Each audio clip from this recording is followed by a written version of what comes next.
میرا خاوند حی لا یموت ہے، کبھی نہ مرے گا، اور مجھے یہ بیوہ کیے دیتی ہے۔ عیسائیوں نے تو عیسیٰ علیہ السلام کو رب کا بیٹا کہا۔ قرآن نے الفاظ ہمیں سنائے، نہ پہاڑ برداشت کر سکتا ہے، نہ زمین برداشت کر سکتی ہے، نہ آسمان برداشت کر سکتا ہے۔ اور یہ شرک کا دھندا چلانے والے، اہل توحید کو گستاخ کہنے والے، اپنے ایک مجذوب کو، ایک مرد کو جو زنانہ لباس پہنتا تھا، اس کے بارے میں عقیدہ رکھتے ہیں کہ وہ سچا بھی تھا، مجذوب بھی تھا، ولی بھی تھا، اور نعوذ باللہ اپنے آپ کو رب کی بیوی بھی کہا کرتا تھا۔ اِنَّا لِلَّهِ وَإِنَّا إِلَيْهِ راجعون۔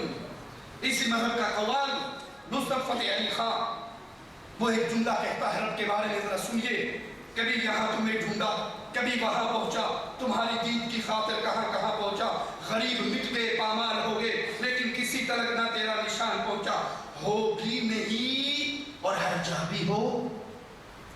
اللہ سے کہہ رہا ہے ہو بھی نہیں، یعنی اللہ نہیں ہے، اللہ کا وجود نہیں ہے، ہو بھی نہیں اور ہر جا بھی ہو، تم ایک گورکھ دھندا ہو۔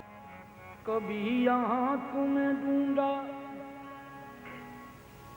کبھی یہاں تمہیں ڈھونڈا، کبھی وہاں پہنچا، تمہاری دید کی خاطر کہاں کہاں پہنچا، غریب مٹ گئے پامال ہو گئے، لیکن کسی تلک نہ تیرا آج تک نشان پہنچا، ہو بھی نہیں اور ہر جا ہو بھی نہیں اور ہر جا ہو بھی نہیں اور ہر جا، تم ایک گورکھ دھندا ہو۔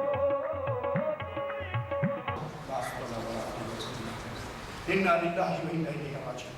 اگر کوئی ایک انسان کسی دوسرے انسان کو یہ کہے یا تیرا تو پتہ ہی نہیں لگتا، تیرا تو دین ایمان ہی نہیں ہے، تو گورکھ دھندا ہے، کبھی کچھ کہتا ہے کبھی کچھ کہتا ہے، تو گورکھ دھندا ہے، وہ انسان اپنی اس توہین کو برداشت، اور یہ ظالم شہنشاہ اعظم کو کہہ رہا ہے، میرے رب کو کہہ رہا ہے کہ اے تو کہتا ہے میں ہوں، کبھی ہو بھی اور نہیں بھی ہو، تو ایک گورکھ دھندا ہو۔ اللہ کو گورکھ دھندا کہنا کتنی بڑی گستاخی ہے اور کتنا بڑا ظلم ہے۔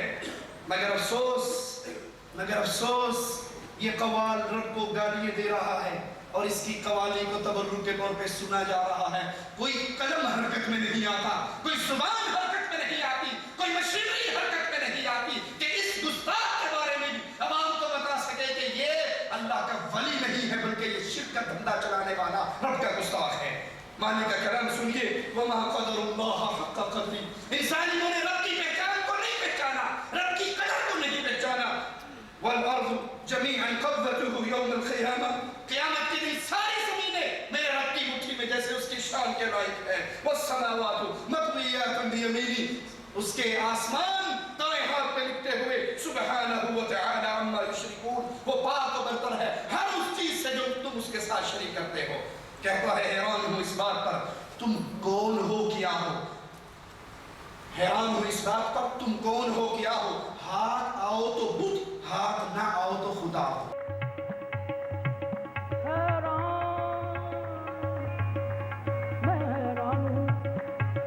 حیران ہوں اس بات پہ تم کون ہو کیا ہو، ہاتھ آؤ تو بت، ہاتھ نہ آؤ تو خدا ہو۔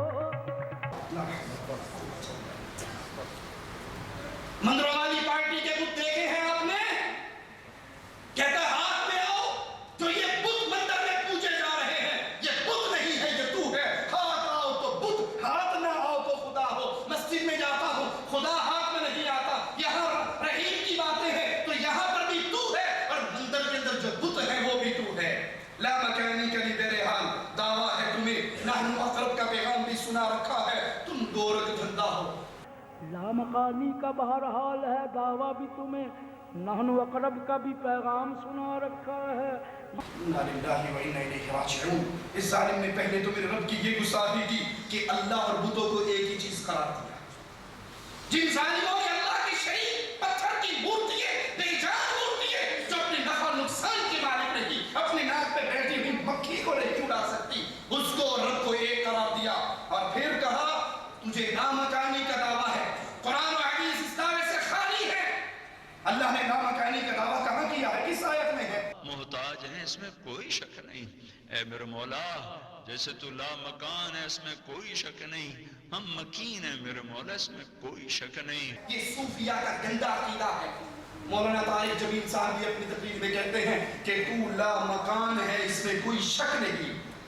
یہ صوفیہ کا عقیدہ ہے، نہ یہ عقیدہ قرآن سے ثابت ہے نہ مصطفیٰ کے فرمان سے ثابت ہے، بلکہ یہ تضاد بیانی اللہ کے کلام میں ثابت کرتا ہے کہ اللہ کبھی تو کہتا ہے میں لامکان ہوں اور کبھی تو کہتا ہے نحن اقرب، تو بالکل شہرت سے بھی زیادہ قریب ہے، ایک جملہ تیرا کچھ اور ہے، ایک جملہ تیرا اس کے برخلاف ہے۔ نعوذ باللہ، یہ اللہ کو تعلیم دے رہا ہے، یہ اللہ کو بتا رہا ہے، اللہ کی تضاد بیانی اللہ کے سامنے بیان کرنا چاہتا ہے۔ رب محمد کی قسم، اس سے بڑا گستاخ تاریخ میں کوئی نہیں ہو سکتا۔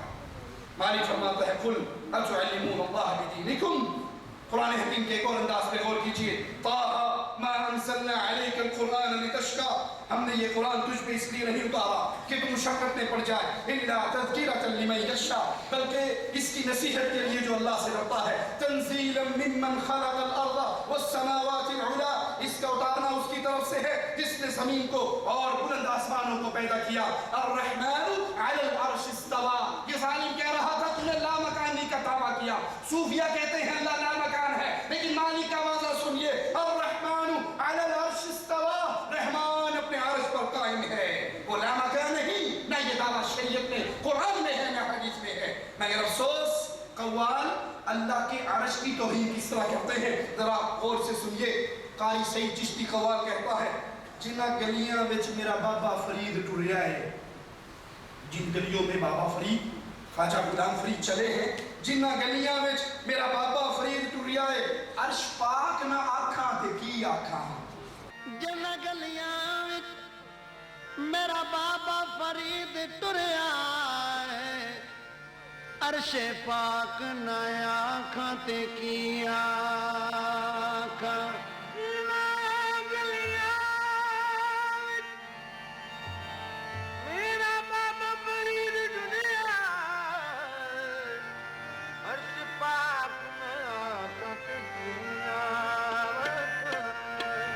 امیر صابری میں روز فرید دینوں لو لاکھ نیا کھاتے کی آنکھاں، امیر صابری روز فرید دینوں لو لاکھ نیا کھاتے کی آنکھاں، تو منزل تیری کٹھن ہے اس سے ذرا نہ ڈر، منزل تیری کٹھن ہے اس سے ذرا نہ ڈر، قدم قدم پہ یا ورید کر، منزل تیری کٹھن ہے اس سے ذرا نہ ڈر۔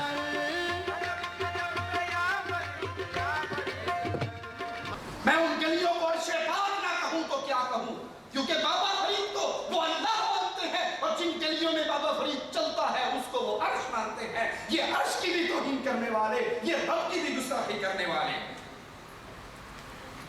اللہ اپنے عرش پر ہے، معلوم ہے، ایمان لانا واجب ہے، اس کی کیفیت مجہول ہے، اس کے بارے میں سوال کرنا قریدنا بدعت ہے، لیکن یہ قوال کیسے قریدتا ہے؟ چھپتے نہیں ہو، سامنے آتے نہیں ہو تم، جلوہ دکھاتے نہیں ہو تم، دیر و حرم کے جھگڑے مٹاتے نہیں ہو تم، جو اصل بات ہے وہ بتاتے نہیں ہو تم۔ حیران ہوں میرے دل میں سمائے ہو کس طرح، حالانکہ دو جہاں میں سماتے نہیں ہو تم۔ یہ معبد و حرم، یہ کلیسا دیر کیوں ہر جا ہی ہو، تبھی تو بتلاتے نہیں ہو تم ایک گورکھ دھندا ہو۔ اور سرا ملتا نہیں، چھپتے نہیں ہو، سامنے آتے نہیں ہو تم، چھپتے نہیں ہو، سامنے آتے نہیں ہو تم، جلوہ دکھا کے جلوہ دکھاتے نہیں ہو تم، جلوہ دکھا کے جلوہ دکھاتے نہیں ہو تم، دیر و حرم کے جھگڑے مٹاتے نہیں ہو تم، دیر و حرم کے جھگڑے مٹاتے نہیں ہو تم، جو اصل بات ہے وہ بتاتے نہیں ہو تم، جو اصل بات ہے وہ بتاتے نہیں ہو تم۔ حیران ہوں میرے دل میں سمائے ہو کس طرح، حیران ہوں میرے دل میں سمائے ہو کس طرح، حالانکہ دو جہاں میں سماتے نہیں ہو تم، حالانکہ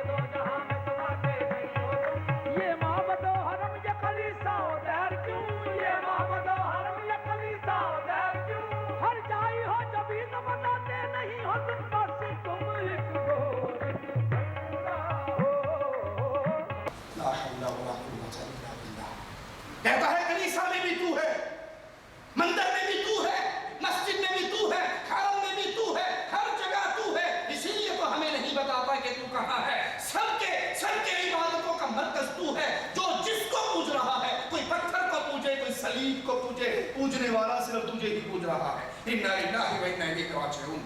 اپنے پاس سے عقیدے گھڑ کے رب کے ذمہ لگانا ان قوالوں کا کام ہے. اللہ نہ کسی کے دل میں ہے، یاد کر لیجئے، اللہ کسی کے دل میں نہیں. جھوٹ بولتا ہے یہ قوال کہ میرے دل میں سمائے ہو کس طرح دو جہاں میں سماتے نہیں ہو تم. اللہ کسی کے دل میں نہیں سماتا، نہ اللہ کسی میں حلول کرتا ہے، نہ کوئی عبادتیں ریاضتیں کر کر کے فنا فی اللہ ہوتا ہے.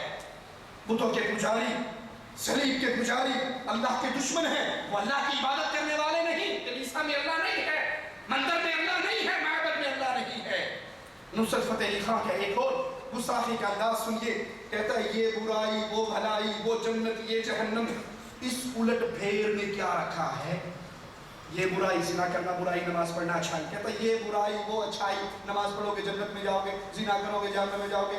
یہ برائی، وہ اچھائی، یہ جنت، وہ جہنم، اس الٹ پھیر میں کیا رکھا ہے. جرم آدم نے کیا، سزا بیٹوں کو، عدل و انصاف کا معیار بھی کیا رکھا ہے.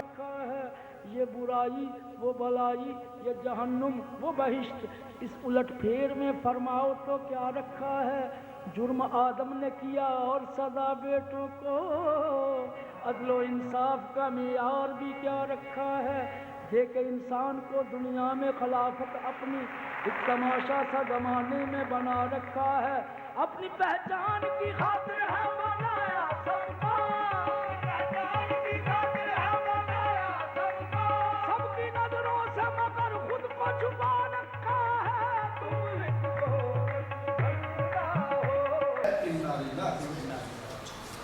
کا جرم تو آدم نے کیا تھا، دانا کھا کے، درخت کھا کے.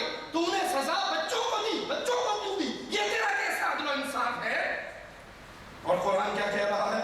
لا یسأل عما یفعل. کوئی رب سے پوچھ نہیں سکتا رب تم نے یہ کیوں کیا. وہم یسألون. اللہ جس کو چاہے پوچھ لے تم نے یہ کیوں کیا. یہ اللہ پہ اعتراض کرنے والے، یہ اللہ پہ زبان دراز کرنے والے، یہ رب کے بھی گستاخ ہیں، یہ مصطفیٰ کے بھی گستاخ ہیں. جذب و مستی کی منزل پہ پہنچتا ہے کوئی، سنیے الفاظ، جذب و مستی کی منزل پہ پہنچتا ہے کوئی، بیٹھ کر دل میں انحق کی صدا دیتے ہو. زندگی کتنے ہی مردوں کو عطا کی جس نے، وہ مسیحا صلیبوں پہ سجا دیتے ہو، خود ہی لگواتے ہو، پھر کفر کے فتوے اس پر خود ہی منصور کو سولی پہ چڑھا دیتے ہو. کیا جس عیسیٰ نے کتنے مردوں کو زندگی دی، اے اللہ تو نے خود ہی اس عیسیٰ کو صلیب پہ سجوا دیا اور سزا بیٹوں کو دی. جرم آدم نے کیا. اب صلیب پہ عیسیٰ علیہ السلام کو لٹکا کر بات کرنا عیسائیوں کو راضی کرنے والی بات ہے اور قرآن کا انکار والا جملہ ہے. کیونکہ قرآن میں بتاتا ہے ما قتلوہ وما صلبوہ، نہ انہوں نے اسے قتل کیا نہ سولی دی. سولی پہ نہیں چڑھے سیدنا عیسیٰ علیہ السلام، بل رفعہ اللہ الیہ. اللہ نے سیدنا عیسیٰ کو اپنے پاس اٹھا لیا، بلند کر لیا. اور یہ کہتا ہے کہ نہیں، جس نے ہزاروں مردوں کو زندگی دی تھی تو نے اس کو خود ہی صلیب پہ چڑھا دیا. اور منصور حلاج زندیق کی تعریف کرتے ہوئے کہتا ہے کہ اس نے جو علی الحق کہا تھا تو اس کے اندر تو جا کر بیٹھا تھا، تبھی تو علی الحق کا جملہ نکلا تھا. انا للہ و انا الیہ راجعون.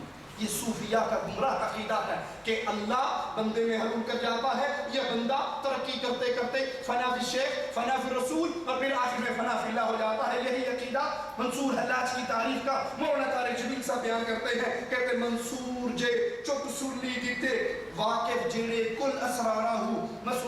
منصور تمام چھپے رازوں کو جان چکا تھا، اس کو سولی پہ چڑھا دیا. سکھ ریت روش منصوری نو ٹھپ رکھ کنز کدوری نو.